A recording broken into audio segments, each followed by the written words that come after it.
All right, welcome everybody to another magnificent Terran Tuesday. Hopefully, Snow will be joining us momentarily, but either or, we have a magnificent topic to tear into today. And I know two gentlemen such as us with magnificent fictional universes to explore have plenty to share. But with that, Black Knight, how are you doing, man? How have you been since last week? How are you doing this week?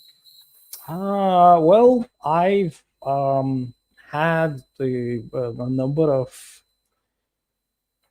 cozy developments, including the food that I made today, Uh huh. which was of the fat bird variety.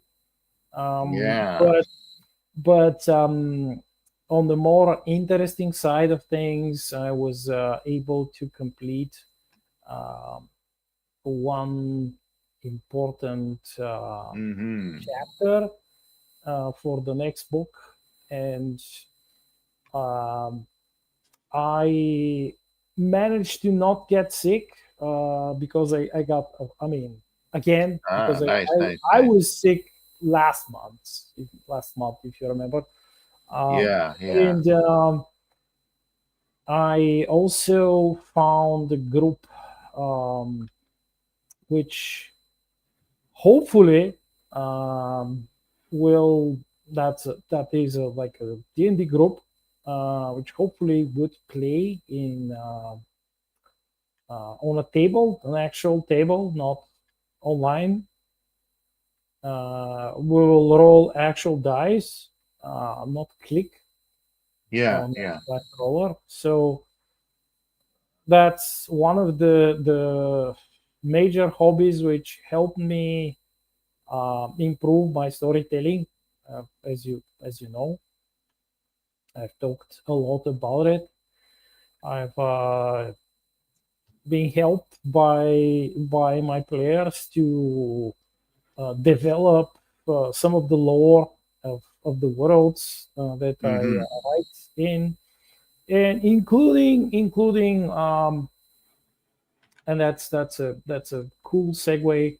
Um, some of um, the word crafting or Yeah. the word hybridization, as this is the interesting topic of our conversation. Mm-hmm. Mm, that was yeah, it's quite fun. Um, some of the things that you find when you explore memes, Uh-huh.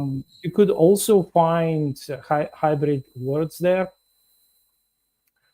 Yeah. Slang is definitely a place where you're gonna find a lot of words. And when you mention Hmm. memes, it Yeah. reminds me of one that I heard not too long ago, but I definitely heard it still being said called "imbiggen." You heard this one?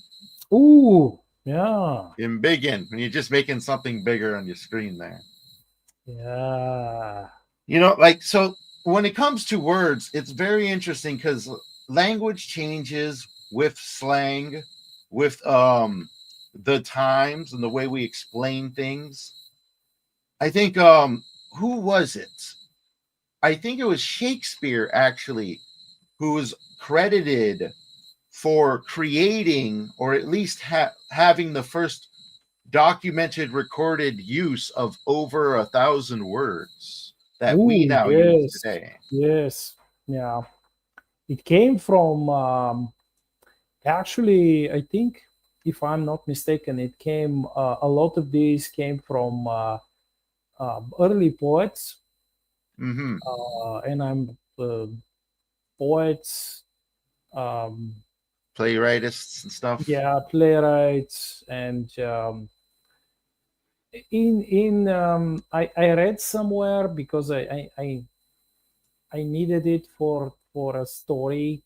I read Mm-hmm. something about like the late Roman period, they had, because they've had, like, before everything fell apart, obviously, but Yeah. uh, while they still had the working road network, and they had like this elaborate network of inns, which were pretty much hotels Mhm. with multiple rooms and running water, and some of them even had like floor heating. I kid you not. But thanks to this network, they their language began to change. As you know, Yeah. Latin, some of the, like, a lot of the European languages, they have old words from Latin, like, modified, Hmm. as you mentioned, like when they their own languages changed and they adopted stuff, and they had like, yeah, this word for bread, we're going to, like, we're going to steal it because we let's say we didn't have any, but we're now eating bread, so we Hmm. have Yeah. to, yeah. so That's so that was really interesting, and I was, yes, yes, it's not just trade, it's just the ordinary people who are traveling, and the more they travel, the more the words, like, intermingle, and they exchange uh, between, like, languages, and they change pronunciation, and sometimes they marry two words, and they create a hybrid word, and that hybrid word changes and comes back, let's say, to Rome from uh, Persia, and now it's a new word for them, like after 200 years, or let's say 100 years, and they're like, ooh, what is this? Ooh, this is the new word for, okay, let's say silk socks. We never had silk socks. Well, hmm that's the new word. yeah, yeah. Because if you don't got a word for it, you're just going to use with the word, the existing word for this new technology. There's actually a sort of evidence, if you will, towards the notion that Vikings actually really didn't have tattoos, at least embedded within their culture. Like there wasn't many Vikings out there with tattoos. Reasoning being is that they didn't have really any written or recorded evidence of tattoos. They didn't really have tools that suggested that it would be used for tattoos. And another one was that the old Nordic word that they used for tattoos was tattoos because they didn't have a word for it themselves. So basically, falling Yeah, within that exact same nature, that exact same sort of scientific pattern, if you will. Um, but there's a lot of stuff like this in our own world, thinking about linguistics and how language changes, where you introduce something that's other, that it in itself becomes a word, primarily through the use of some sort of new technology. In my own writing, I we talked about this in the back end. I don't necessarily use a lot of fictional words themselves, but every now and then when I'm writing, sometimes there's a expression a character uses that isn't necessarily a word, but it gives them that it gives them texture. It helps bring your characters to life because every character should essentially be their own dictionary and have their own vocabulary. And that's kind of where you can really dig into fantastical, nonsensical words for your character just to spout out for humor's sake and for character, I guess you say character identity. That's where that texture comes in, source of embeds an identity within your character. You know, every character should have their own form of speech and dialogue, and with that comes the fictional words. Do you use that tool at all to Oh help yes, build yes. out characters? I have I've used it, and I will continue to using it, especially for the uplifted races of the Star Shattered universe, like for example, the hamsters. Yeah, They have they have developed their own um, jargon, yeah, if you yeah. will, and they have incorporated some of the alien words, which are like actual alien words. They have incorporated them because they wanted to augment their arsenal of jokes, and Ah, you have this like specific cultural like angle, because they have to, like, their jokes, they need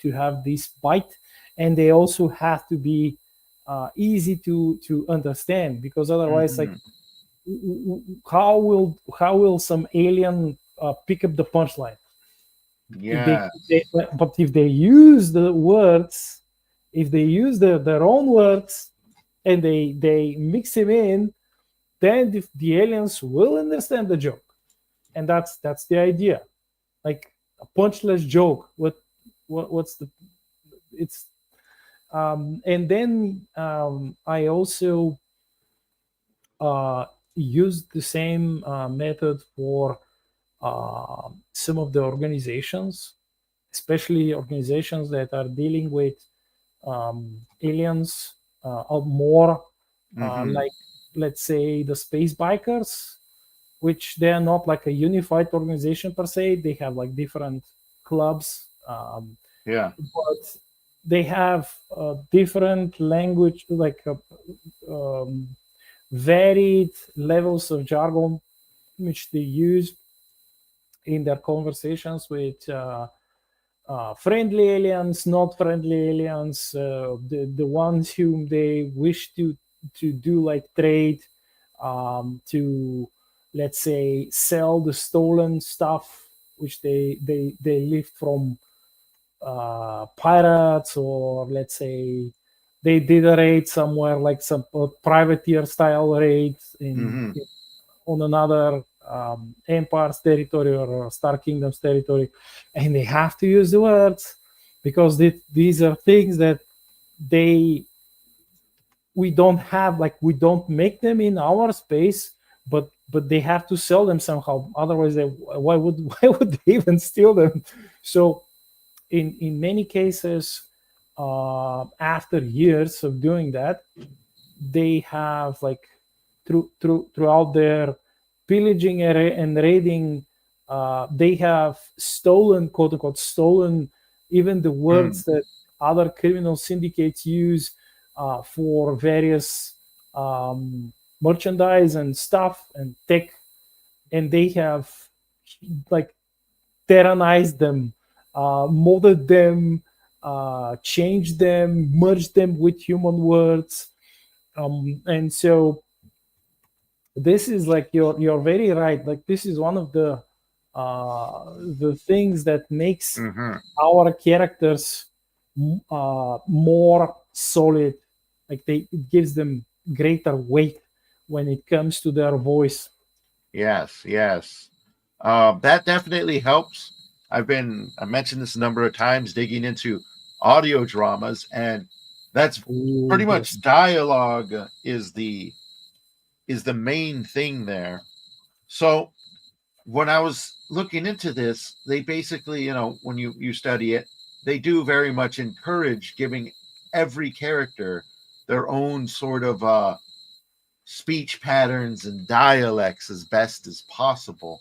And part of that is the words.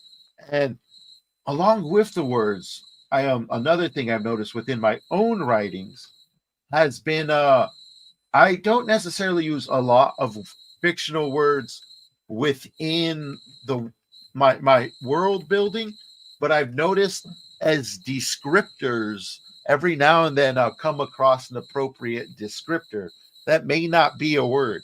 For instance, one that I've used a number of times is a version of the word coy, COY, but I'll call it coyed. Like a Mm. character's being coy, and I'll use it in a sentence as like, then Jake said coyly, or he said coyed, things of this nature. I like, lean towards those words that I like, that are decent descriptors, and maybe morph them, mutate them a little bit, and turn them into something Yes. to give them just a. Frankenstein them.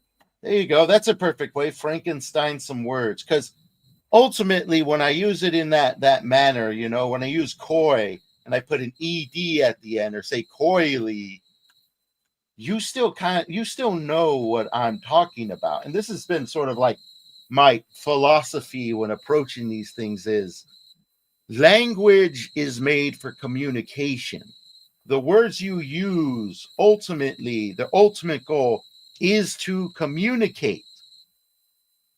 And I think if you got to break some rules, create a fictional word that doesn't exist to appropriately or accurately communicate that idea or that expression from a character, go all out. I think that's actually a arsenal within the an arsenal within the writer's armory, if you will, or tool set Yeah, yeah.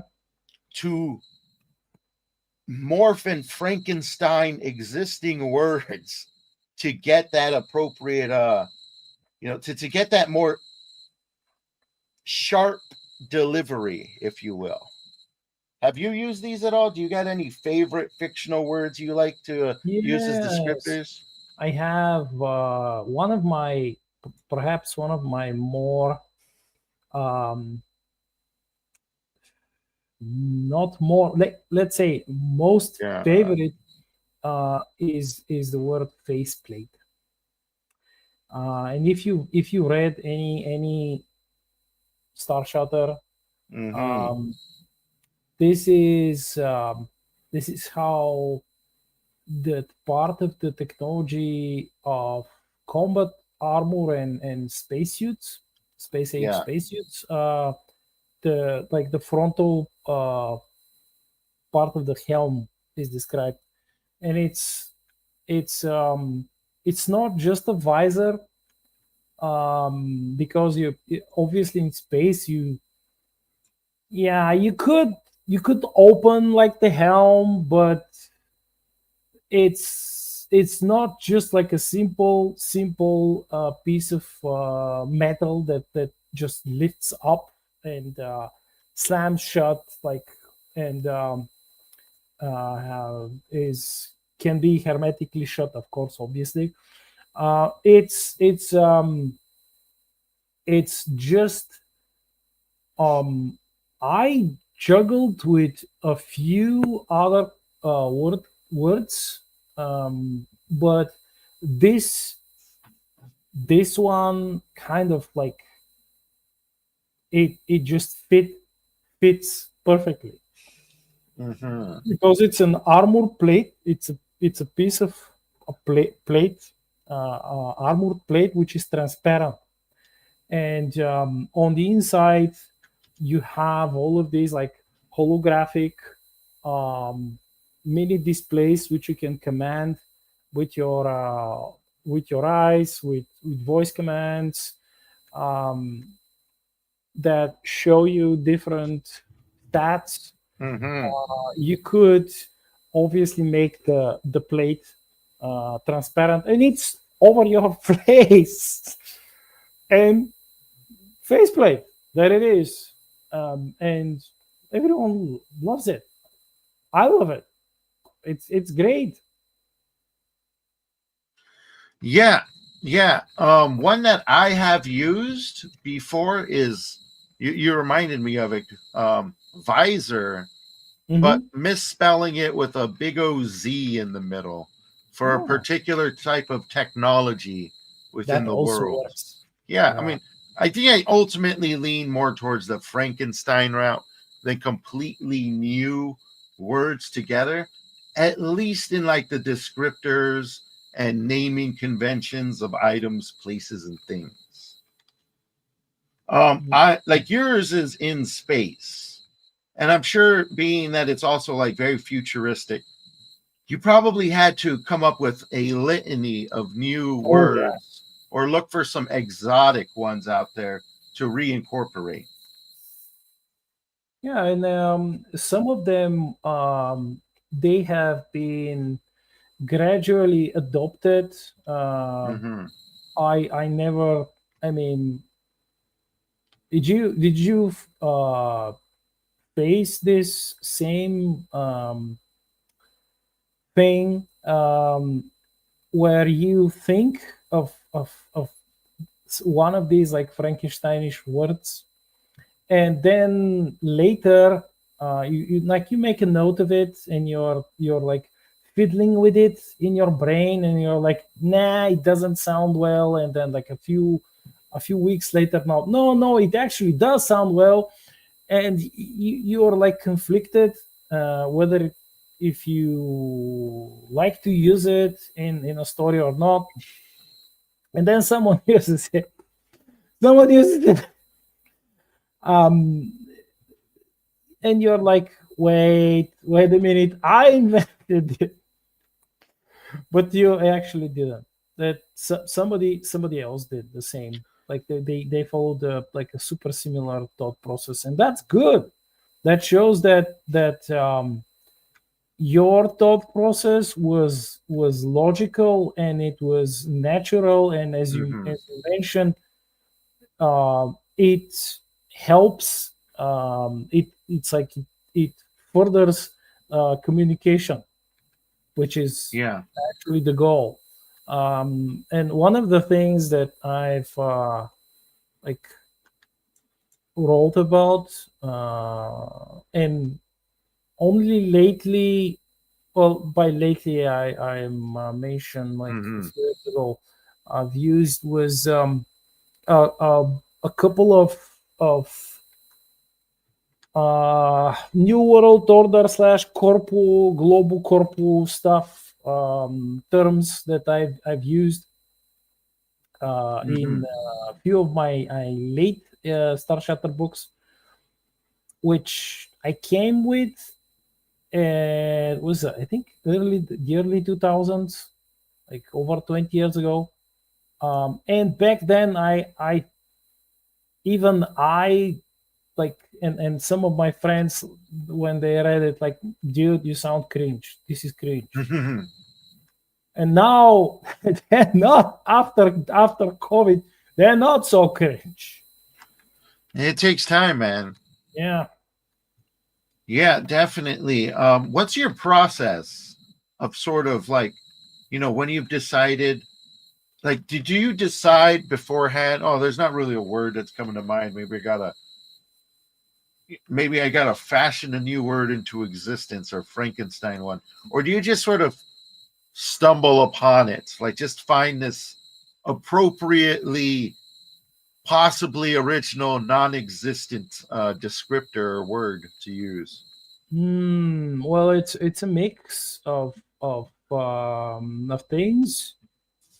Sometimes I'm like, wait, there has to be a word for it, and Mm-hmm. I search for it for a while, and when I don't find anything, I'm like, well, okay, let's try combining this and that, and see if, how does that sound. If Mm-hmm. it sounds cringe and lame and unwieldy, I try to ask some friends for like foreign words from different languages, if Okay. that like makes any sense. Yeah. And that helps my like it helps jog my brain. Or sometimes, as you mentioned, I just like snap my fingers and like, ooh, that almost like the word Uh-huh. face. The faceplate was just like I snapped my fingers, and it's like, yeah, Oh, all right. that's the word. but in other cases, it takes a long time.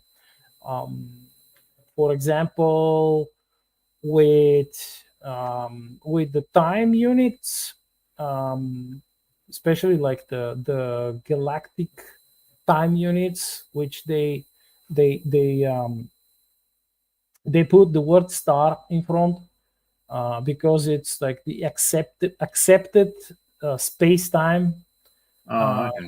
which they calculated differently, and it's like they have to have this unified time measurement. They can't, like, well, of course every Yeah. different planet will have a different rotational cycle and this and that, but um, you have to like further this massive galactic civilization, and you can't recalculate every single time, like for it's it will bring absolute chaos in trade, diplomacy, everything. And so they have like, okay, so what's the constant? Oh yes, the rotation of the galaxy. Well, we'll calculate it, we'll see if there are like some spatial or gravitational anomalies, like the black holes and this and Hmm. that twist the like the variables in the calculation. And it took them, I think one of the civilizations died.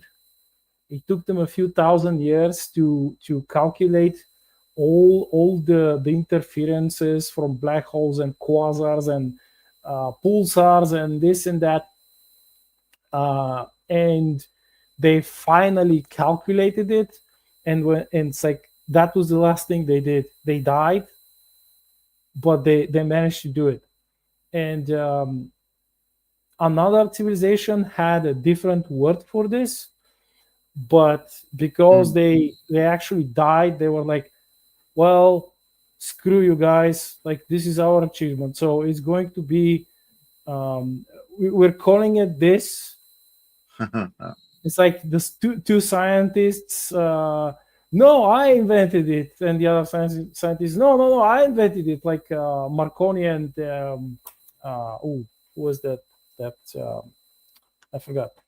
No, I invented it. No, no, I invented it. So it's like who has the patent? Like, well, Yeah, we, yeah, we yeah. filed for patent like at the same time practically. So well, eh,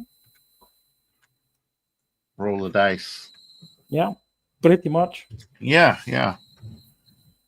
I guess people find similar or different uses for similar things. pretty much. And Yeah. then I wanted to ask, like, when historical um, things are concerned, and Hmm. occurrences and important events and like cultural significance, do you have like specific words created, especially for these events and especially for these things? Oh, Or like let's holiday say, stuff. yeah, something like, or let's say like religious practice, or let's say a, a temple that doesn't exist here, and you can't just like snap your fingers and say, ah, yes, I'm going to like copy it. You can't copy it because it doesn't exist, and you have to invent it from nothing. Hmm. Do you do that? Because I think I did that a few times, and it was crazy hard. Hmm. I think I did that with one character name because I told you I lean more towards character names when I did Yeah, that, and that was for a particular villain for my short story, uh, by the same title, short story series called The Villain. I had one character in there, who was the titular villain, needed to find a just a really cool name for them. And if I'm because I'm trying to remember exactly the character's name ended up being Vertilax, which sounds a little Ooh. bit like a off the shelf prescription drug. Yeah, it sounds like one of these like corny dragon names. Yes, Uh, which was a mixture of two words. One of them was geez, it's been a while since I made this character up. Starts with the V. Because, obviously.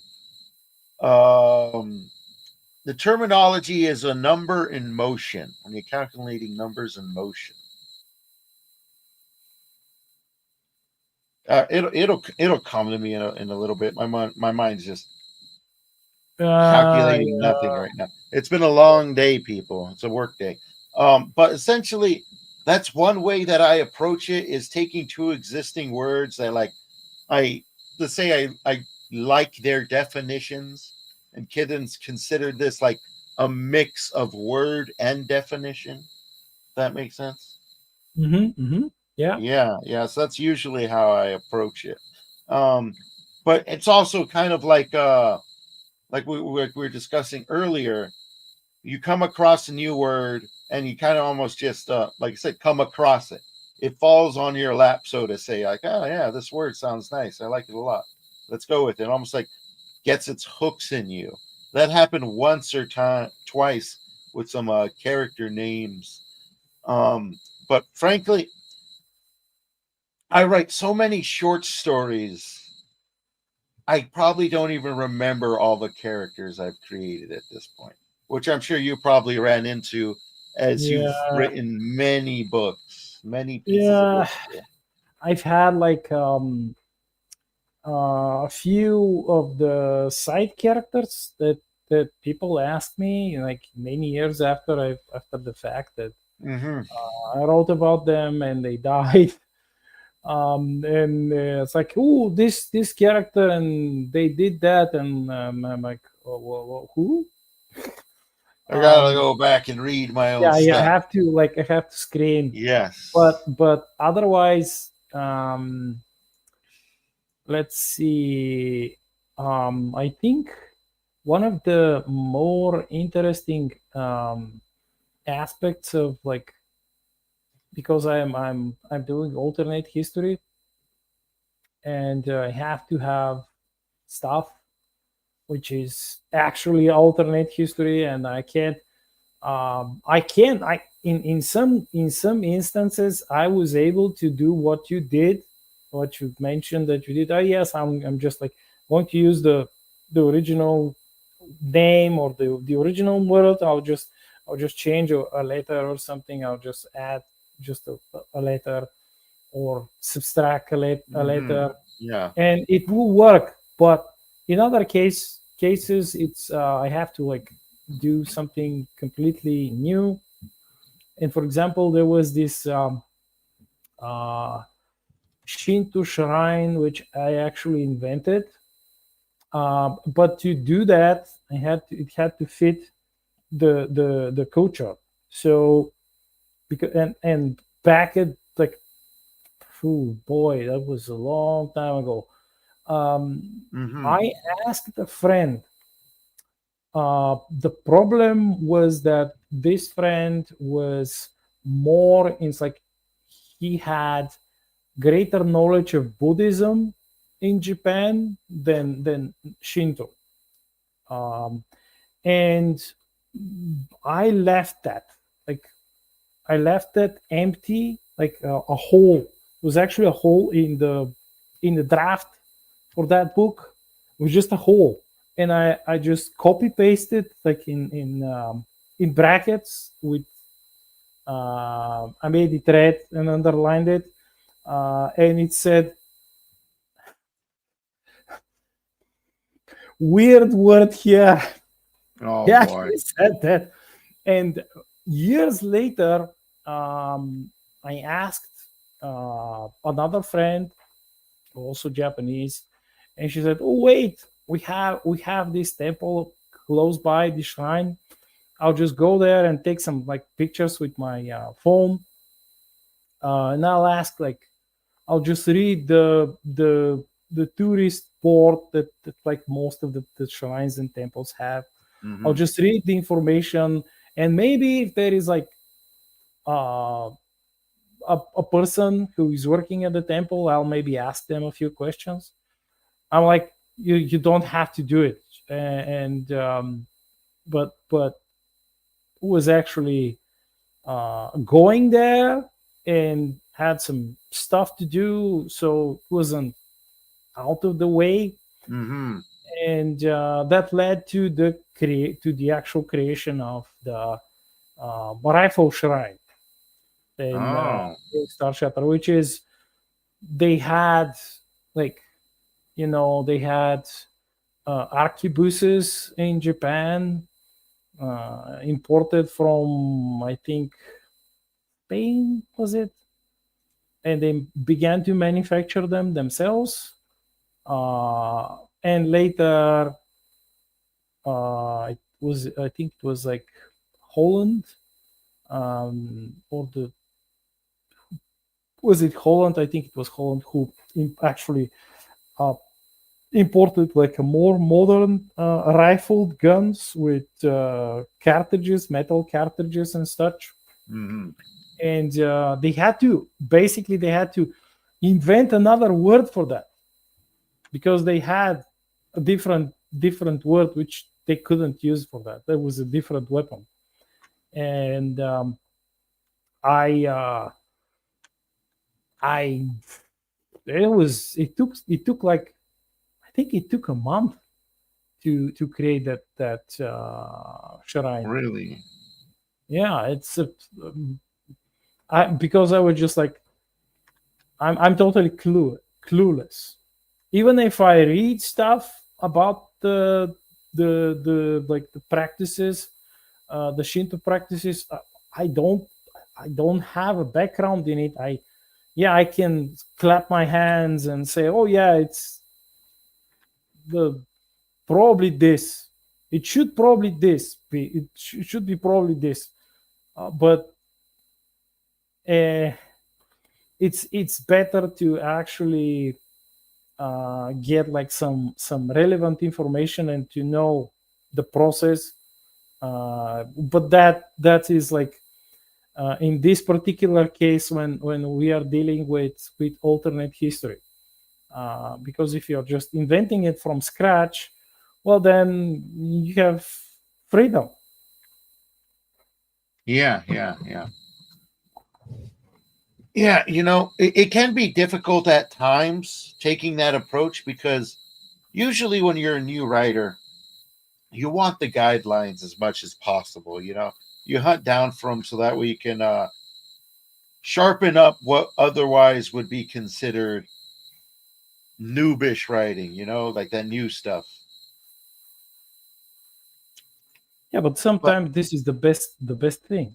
yeah, but that's where it comes in. I guess it's something that a writer has to explore for themselves. See if it's something that they can not only incorporate but can sort of like add into their repertoire. Because I'm sure that Yeah. there's plenty of writers out there who probably just like sticking to every word in existence and getting very flowery with them. But I like the use of I guess what we would call non-existent words. They've done Are me they well in my actually time. non-existing? Well, they don't exist before we say them, so maybe. So yeah, but we say them and we write them. Therefore they do. Do they? Yeah, I'm gonna stick with non-existent words because you know exactly what I mean when you say it. and people read them. So if we create them, we write them, and people Yeah, read yeah, them. Huh? Huh? Huh? You yeah, see yeah. what I did It's not a there? dictionary though, so there you go. Yeah. Well, they can be if in your universe's dictionary. Yeah, yeah, I hear you. What are some So of your favorite made-up words in your world, and what do they mean? mm, some like faceplate, they were quite easy. They were logical. Others, like perhaps like that shrine, it was quite hard. Hmm. The time measurement, it didn't take that long, and it was logical also, so it was nice. I had a number of, let's say, uh, curse words. Oh, those are always fun. Let's say, for example, the Zarans. It's one of the more prominent quote unquote baddie races. Their physiology is such that when they bleed, there is a compound in their blood which, when it is exposed to some of the elements in this like breathable atmosphere, Uh-huh. it creates how should I put it mildly? It makes their blood stink. Oh yeah, you told me about these guys. Yeah. Yeah, So smelly. they have like a couple of different words that they use. Obviously, let's say the space bikers, they just call them shit bloods, crap bloods, Yes. uh, um, poo for blood, and it's like a whole litany of stuff. And also, there is one of the words which I and a friend from Germany, who was once on Minds, my first social media, he said like, well, if they smell when they bleed, what happens if they have like, for example, a nosebleed? Uh-huh. And he said like he said some like a combination of German words, and I translated it as fart face, Ah, and that stuck. That stuck. the fart Uh, face. Fart face stuck as an insult. Also, they because they have unibrows. Tazarans have unibrows. Um, also, there is that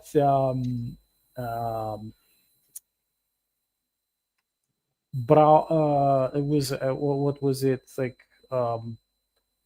Was it brow? Mm, browhead? Was it? I think it was browhead. Not forehead, a browhead. Uh, Browhead. All yeah, right. browhead. And then they, because they have holes for ears, and it's just like some of them just call them ear holes. It's like, yeah, they don't like them. Like, they don't like them, but they are one of the more like humanoid slash pretty race Hmm. compared to others. And yeah, that's um what was that other word? Oh, split jaw. Split jaw. So By split jaw. split jaw, that's a word that is used for the yarn, the cannibalistic yarn. They have like their jaw split so they can swallow limbs if they want to. That's an interesting one. But yeah, I think like when we're talking about fictional words, curse words is definitely where you see them pop up the most in pop culture and in literature. Everybody loves coming up with their own favorite curse words. I remember when the show when the show Battlestar Galactica was on, they had Oh, their yeah. curse word frack on there. Frack, Obviously, yeah, yeah. obviously, Hey, wait a minute. That reminds me. Frankenstein word there. Yeah, that reminds me that I have like a Yeah. similar word for which the Tazarans use. Uh-huh. I was actually inspired from Battlestar Galactica for this. Give me a second, I'll find Yeah. it. I used it in one of my later stories.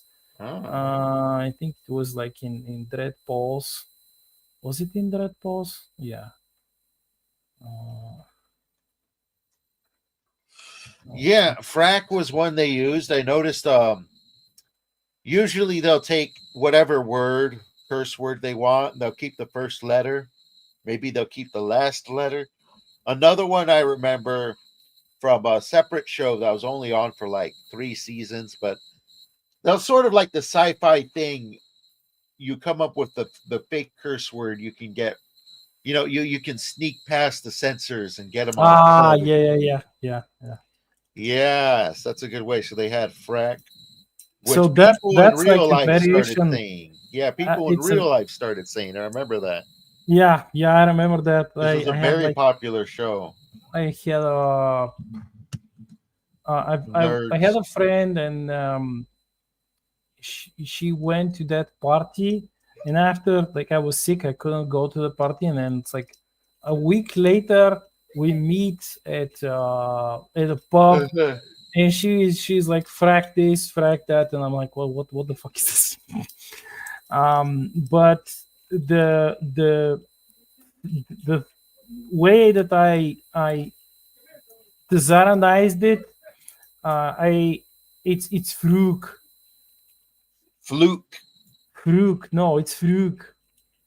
Interesting. It's not Fluke. frack, it's Frug. It's like double use, two That's use Frug, because I it's faithful to their language. It's actually faithful all to the right. Tazaran language. Yeah, A fluke.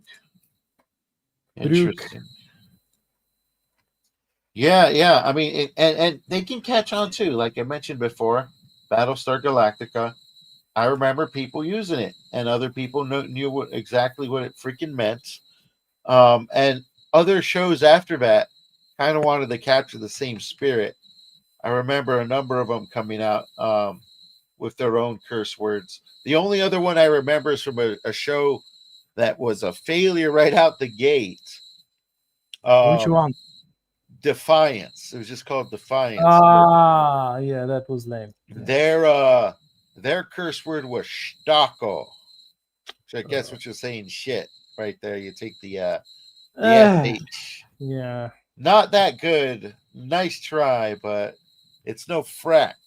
Another Yeah. one, I don't really remember people using it, but it was a popular show. Sci-fi, they're the ones that are definitely going to incorporate the non-existent words, the words that do not exist or have no meaning yet. Um, it was what was that damn show? Which one? Firefly? Farscape. Oh, You're right in Farscape. Yeah, yeah. yeah, yeah, yeah. Yeah. They had theirs. I think theirs was Frell. Another F word for you. The Frell. Yes, yes, Frell. Don't frell with us, man. yes, yes. Yeah. So, you know, curse words. That's a great way to start. Very easy to change up. You know, just keep the F or keep the B, keep the SH, and change a majority of the rest of the word. But don't make it a stocko. That's hard to say. You Yeah, want to you make something that rolls say off the that. tongue. Yeah. Or Stock. now I'm reminded of the other stuff, which is actually like the exclamations, like Uh-huh. let's say when you say um, to let's say to hell with it, or something like that. These are also good, but it's Actually, it's not a word. Yeah, It's it's idioms. Talking about yeah, idioms. it's an idiom.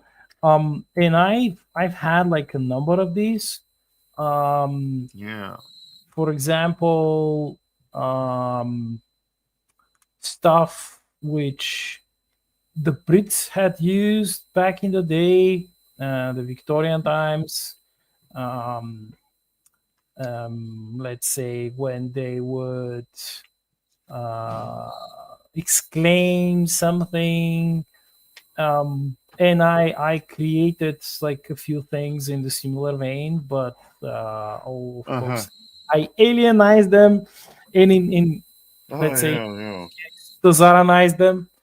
Um, so yeah, that's a quite that's quite a good thing to do for your world building, especially, and to give weight to the villains, or to your characters, to the heroes. Yes, I think another good example of this is actually the show, not show, the property, if you will, Warhammer 40,000. Ah, Yes, yes. because what they did is they kind of took I guess what you say, a Latin flavor, and applied it over a large series of their titles and characters, like Adaptus Mechanicus, Magos Dominus, like taking English words and applying them through a Latin flavor, you know. That Or was what they did, I think what they did with the orcs was mhm. how they use like this butchered um, specific in type of English. I did the same thing pretty much, but I kind of leveled it. Like I made it like in a few different levels for the space bikers example, for Yeah. example. But that's a great example, by the way. Yeah. Did Yes. Star Trek try to do something in um, the newer failed iterations of Star Trek, and they failed? Did they? They tried to introduce some new words there. Yeah, they attempted to, and they failed. Yeah. I've looked up a number of words with a sort of like a Latin flavor to them, or principle, that they used in Warhammer. They got Adaptus Administratum, Hmm. uh, Adaptus Arbites, Sororitas Yeah, the Militarum, sororitas. Yeah, the some sororitas are Legio the mili- Cybernetica. yeah, the sororitas are the military arm of the Hmm. church. What was the church? I think was like Yeah. Well, those are just some yeah, examples of how you yeah. can literally just sort of modify existing words with They call it. By the way, they didn't don't call it late Latin. They call it Gothic, High yeah, Gothic. I got, same difference. Same Yeah, difference. It's all comes from Germany. They change up the prefix, they change up the endings, and they primarily focus on titles.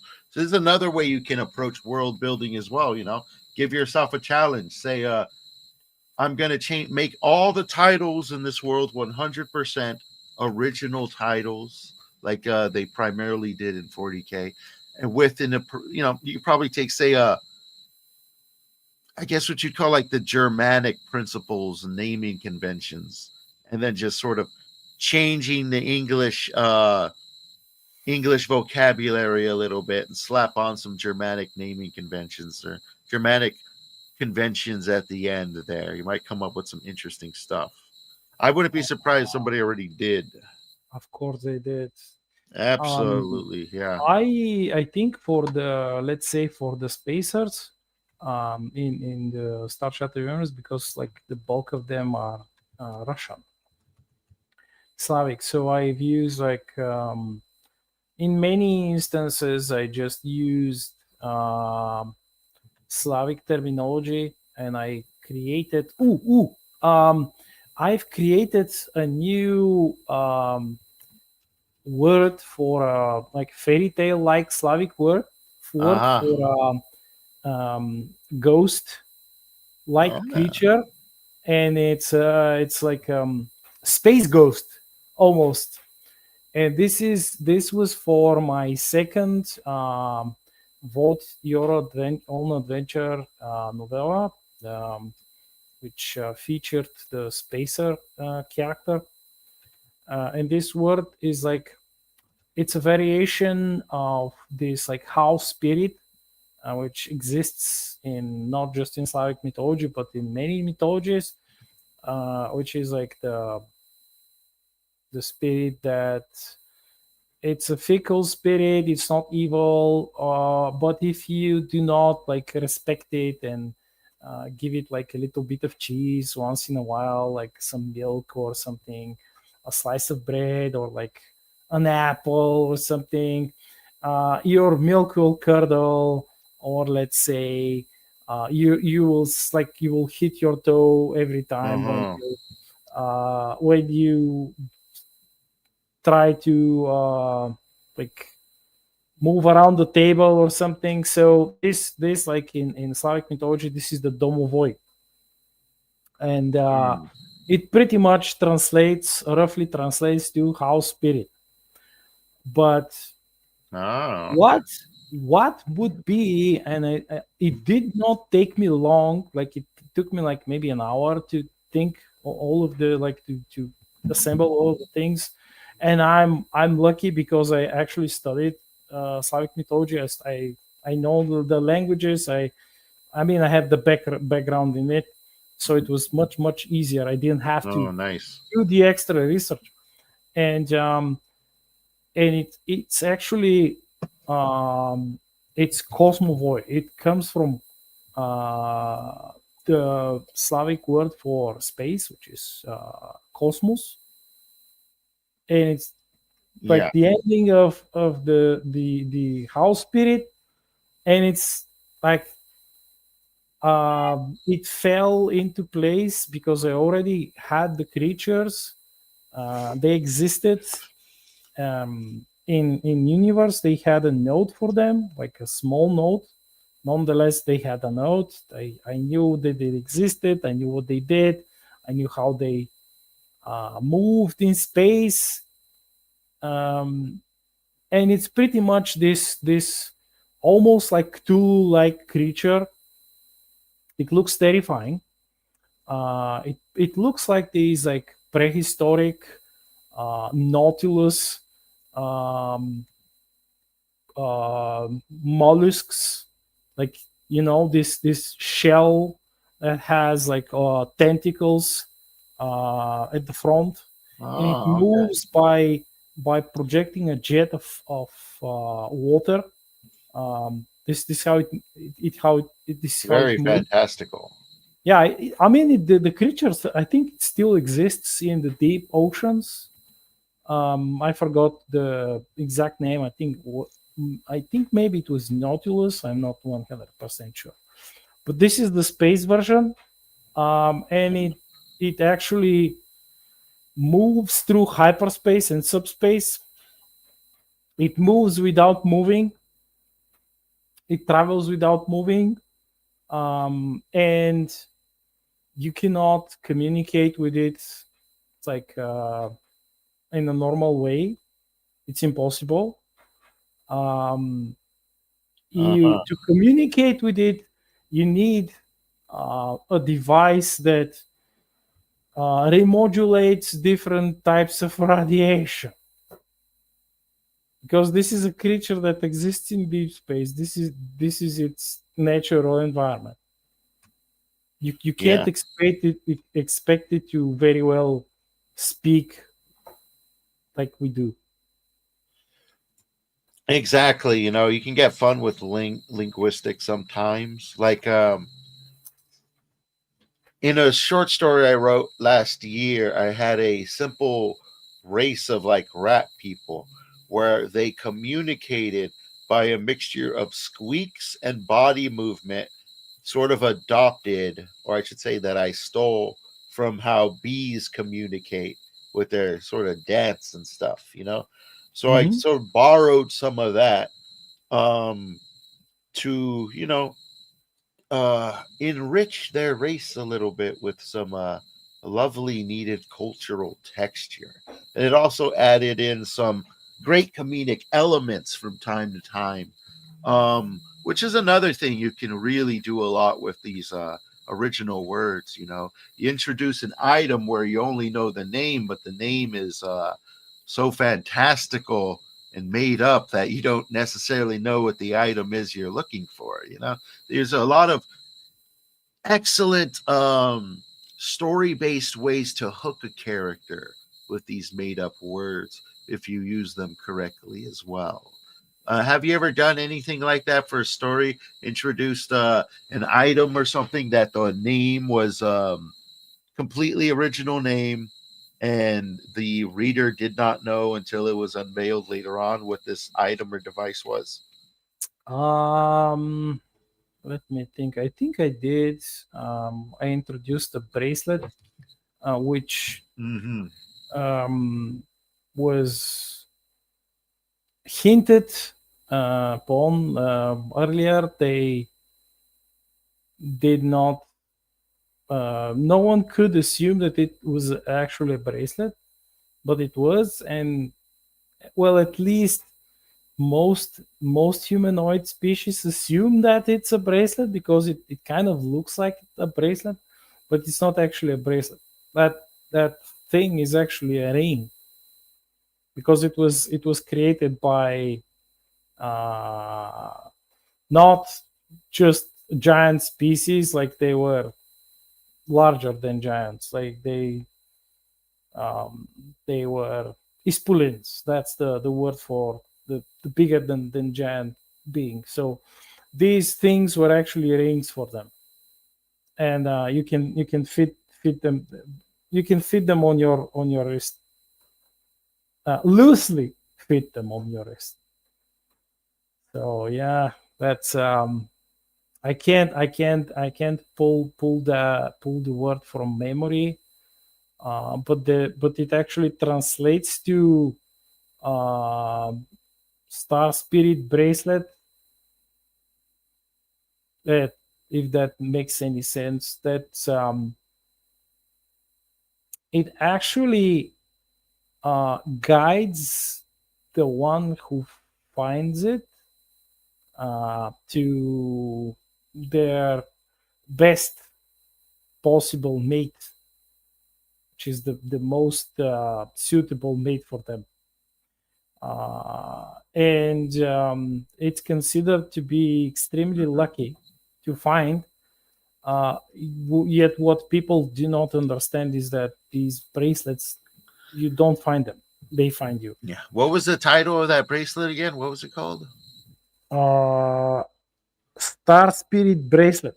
Star Spirit bracelet. I like that.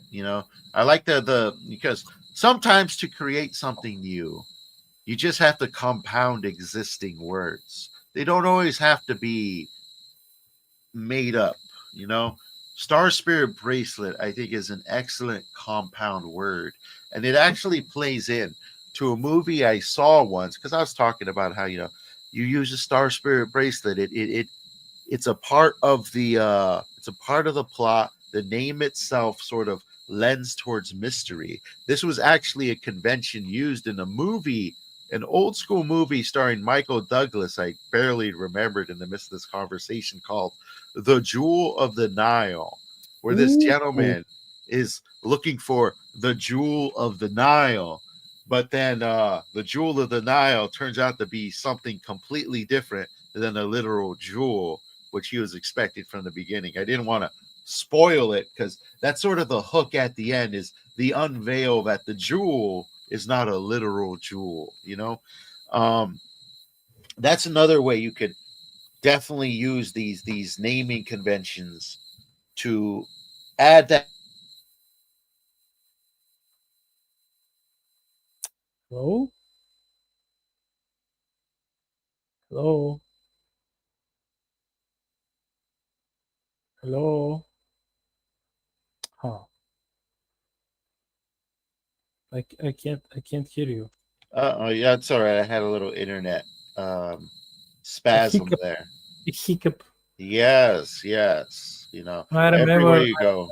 that there was a thing which I mentioned. The aliens on the planet, they say that, like, yes, this is like it's it's a chariot of light, and when the humans go there, the Terrans go there, they're like, ooh, okay, so what is this? Because they at first they assume that it could be some, like, a telepathic phenomena, or like some creature, some subspace creature, some actual being, because they there are cases of things like that existing in hyperspace and subspace. They're like, oh, the scientists, oh yes, this is like a new thing. Let's go and scan it. Let's contact it peacefully. Like, do not poke it with nukes and lasers and stuff. And they go there, and it's actually a fucking portal. It's a portal. Oh wow. Hey, that's a It's a good uncover. That's a good unveil there. And it Looks was like a like, I love that because it came naturally, because when I was conceptualizing this part, I Mhm. read a lot about the different uh, native peoples, and how they interacted with technologies and events that they couldn't they had to Yeah. describe them, and sometimes they had to invent new words to describe them, or use like concepts that were completely alien to them. But especially, let's say, about the cargo cult. Remember about the cargo cult? I'm The not sure cargo if you. cult. So the Sounds cargo familiar. cult, the cargo cult is some of the native peoples on these islands in the Pacific, um, because the Second World War happened, and there were soldiers fighting, and they had to be supplied by air. So there were these planes that were dropping uh, crates with parachutes, and some of these were lost, and the natives like found them, and they quickly discovered that, okay, so there is food here, like candy, chocolate. uh, they eventually find out how to open the cans with the canned goods, canned food, and it's like, oh, there must be gods, like the gods are sending us this bounty, um, because, as you know, the jungle, it's not easy to find food in the jungle. It's not an easy environment to survive in, and suddenly someone just drops you a ton of food, just like that. Here you go. And they're like, oh, that's the gods. The gods are dropping us food.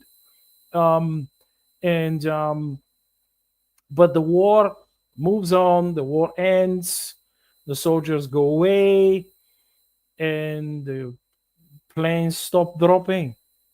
The planes also go away, and they kind of like, well, we must do something to attract them, and so they um, clear paths through the forest, through the jungles. They kind of Yeah. like chop trees. They make like these runways, because they saw some of the temporary runways built by the troops, and they began to build like wooden mock-ups, super primitive mock-ups of Uh-huh. airplanes. So they make them like into their new religion. Oh. They actually changed their religion, and instead of like venerating spirits of the animal spirits, it's no Mhm. longer animism. It's airplaneism. So and I was like, wait a minute, that actually happened here. Yeah, no, it's not like just some made up story. This is not bullshit. It actually happened. Yes, it happened. Oh, well, I can use that. So I use the concept, and these people they see it's like on the top of a mountain. Yeah. It wasn't a mountain. It's actually a ruined city, but they assume it's a mountain. They don't understand what it is like. How can you build from stone? They don't build from Mhm. stone. They build with mud, straw, Mhm. and wood. And they use the stones as like, oh, stones. I can smack this like animal with this stone club or the stone axe, and I can kill it. Like, yeah, stone. The stone is a weapon. It's like a building Yeah. material. And they see this like this things that they come out and they enter this area, and they pray to it, and they say, oh yeah, the gods are coming and going on their chariots of light.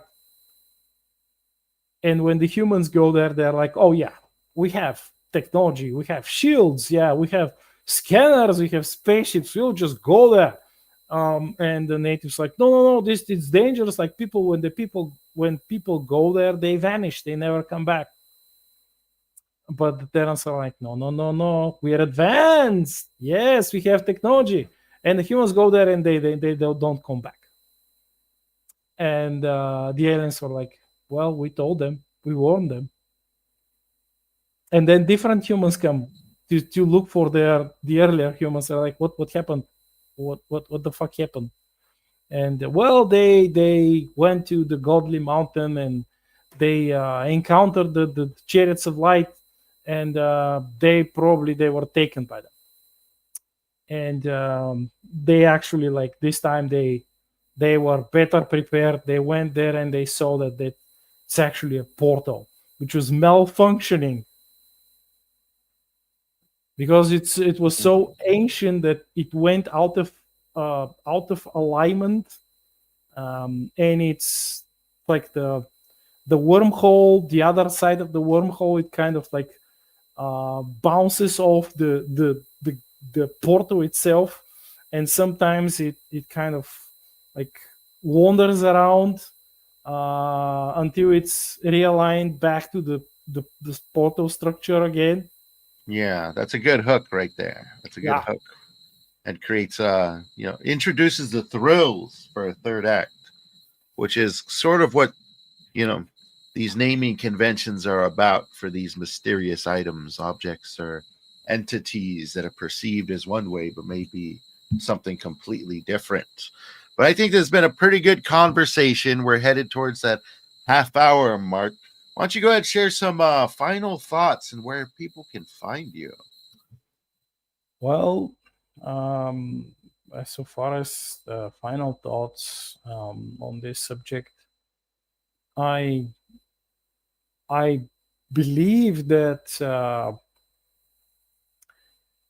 even if you're not, if even if you're like just laying the groundwork, the foundation of your world building, or just like the framework of a single story, um, it's not it's not a bad thing to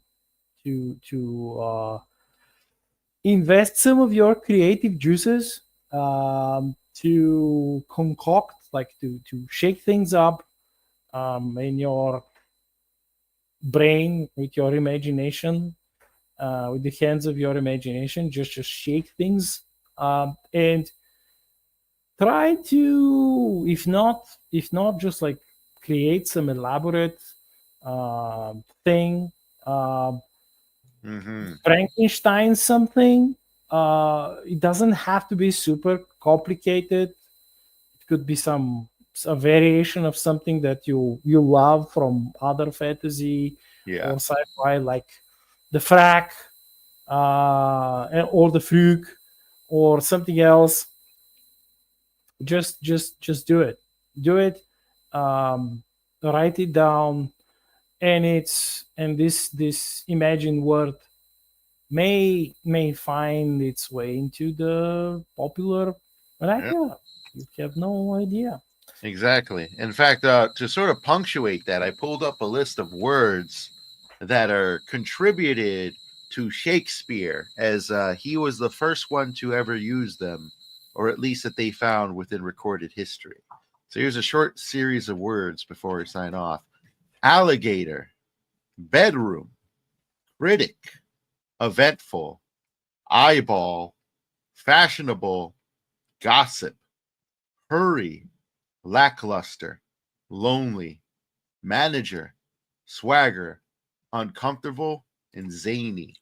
That's but a handful, and these are not words that are I guess what we call highbrow in nature. These are everyday words that we probably each say um, every single week and beyond. You never know what we talk about the impact of literature. This is a part of that impact of literature is what it does to our society and how it can shift and change us.